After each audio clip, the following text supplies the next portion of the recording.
So a fierce war that has erupted, of course, in the last 35 days, that what we are looking at, but a war of words that has also escalated. After, when it comes to at least in the latest US strike on a key bridge in Iran, marking a sharp escalation in the ongoing conflict, President Trump has issued a blunt warning to Tehran.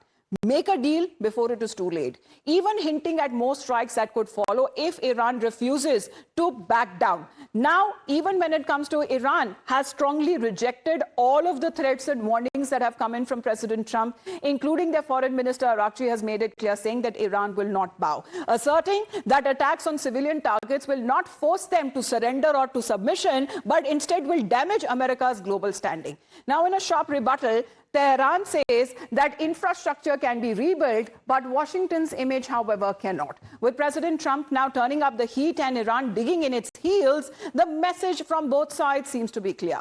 Neither is ready to blink, and the conflict is now fast spiraling into a deeper confrontation. Let's take a look what the foreign minister of Iran has to say, where he shared images also of that one of the bridges there, which was called to be an engineering masterstroke or a masterpiece.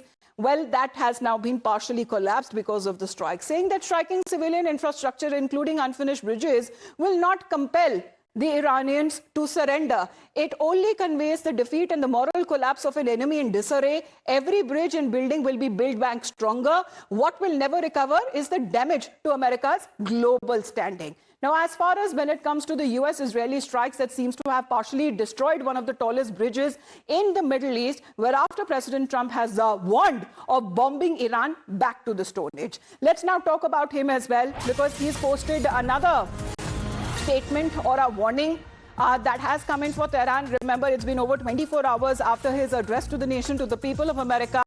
But however, he seems to be appreciating and praising the American military. So let's take a look on the Truth Social post by President Trump.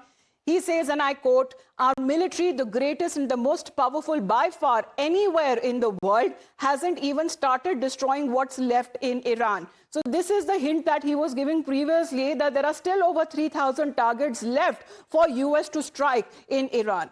Bridges next, then electric power plants. Now, this is the lifeline, the spine of Iran. He says that new regime leadership knows what has to be done and has to be done fast, as what is now coming from President of the United States of America. Let's, in the meantime, connect with Srinjoy. Srinjoy, good morning. Well, the warnings have come in because President Trump seems to be highlighting, we'll do this first. If you don't back down and agree to our terms and conditions, then see what happens next.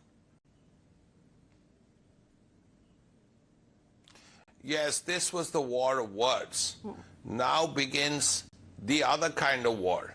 Now, already you've seen that bridge being blown up. Now, what can happen after that? As you rightly said, it can be power plants, it can be roads, it can be highways, it can be even oil refineries. Now, that's the American side. What can Iran do? In retaliation, Iran could hit other things. They already have hit a couple of refineries in Saudi Arabia and Bahrain. They could do more of the same in the near future. Then, of course, the issue of water plants.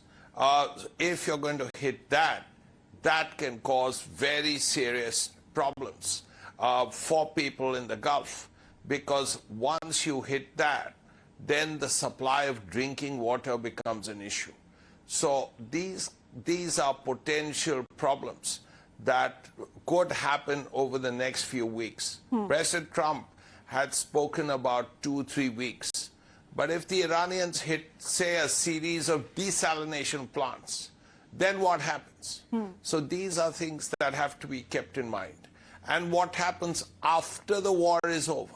Eventually, you would say that the war will end. Then you would need a kind of Marshall Plan. Because, well, you could argue that the money is there. The funds need not come in from outside. But you will need technology, you will need support, you will need organizations who can restore the infrastructure. And that will take months, maybe years. But the information that has been continuously shared by the US Central Command, Srinjoy, because they have been saying through the information that they've been sharing, that over 7,000 targets have been hit in Iran. And President Trump has hinted that there is more to come. Over 3,000 targets, according to him, are still left. Yes, 3,000 in the next 2 or 3 weeks. That seems to be the plan. Now, whether this happens or not, we don't know. Because, yes, of course, the Americans have air superiority. They can virtually hit any target they want. Whatever President Trump had said initially about destroying the Navy and the Air Force, and importantly, the air defense, is actually right. So if the Americans have air superiority, they can hit any target, or virtually any target. Then comes the question, what will Iran do then? And Iran, as I said, could hit refineries in the Gulf. They could hit desalination plants in the Gulf. And that can be very worrying. Well, President Trump seems to be now threatening a wider destruction in Iran if Iran does not agree to the terms and conditions that has been set by the United States of America. But Iran has been defiant, saying that we do not accept your ceasefire deal. Let's, in the meantime, also talk about when it comes to the consequences, because within America, this seems to be an unpopular opinion over the Iran war. Now, there are certain U.S. experts that suggest that American strikes on Iran may amount to war crimes, where over 100 international law experts in the U.S. have signed a letter and has said that Trump has offered shifting timeline and goals for war.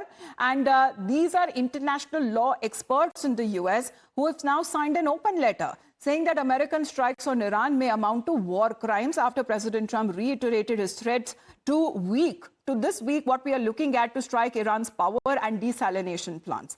However, President Trump, who had previously offered shifting timelines and objectives for the war, he had been speaking in his televised address yesterday that the war could escalate if Iran does not give in to Washington's term with strikes on its energy and oil infrastructure, which is also possible. But civilian infrastructure, Shinjoy, that seems to be the very key. Does it amount to war crime?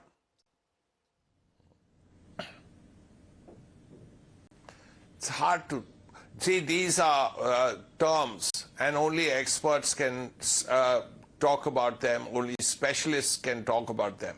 But what you can say with great clarity is that if you hit a bridge, if you hit, let's say, a highway or a power plant or a desalination plant, it will affect the civilian population. It's not that these things haven't happened in the past. I mean, during let's say, earlier wars, all of this has happened. But the important point is the people who suffer are not the military, but ordinary people will suffer if you hit, let's say, our refinery. Let's say you hit a power plant. Who suffers? The ordinary people suffer. And these are the people who will be very badly hit if there is an attack on a desalination plant. If there is an attack on a power plant, who will suffer? Ordinary people will suffer. And that's something that I think everybody realizes. Well, that seems to be the concern, because these experts are of the opinion saying that they were seriously concerned about the strikes that have hit schools, that have hit health facilities, that have hit homes, noting that a strike on a school in Iran on the first day of the war itself, which had killed several schoolgirls. Now, this is now coming in as far as when it comes to the U.S. military, however, suggesting that it has elevated an investigation into this devastating strike on a Iran school. However, this seems to be exactly who is responsible for this. Well, the law experts within the U.S., however, seems to be pointing fingers at the U.S. military. Let's, in the meantime, take a look at what's been happening on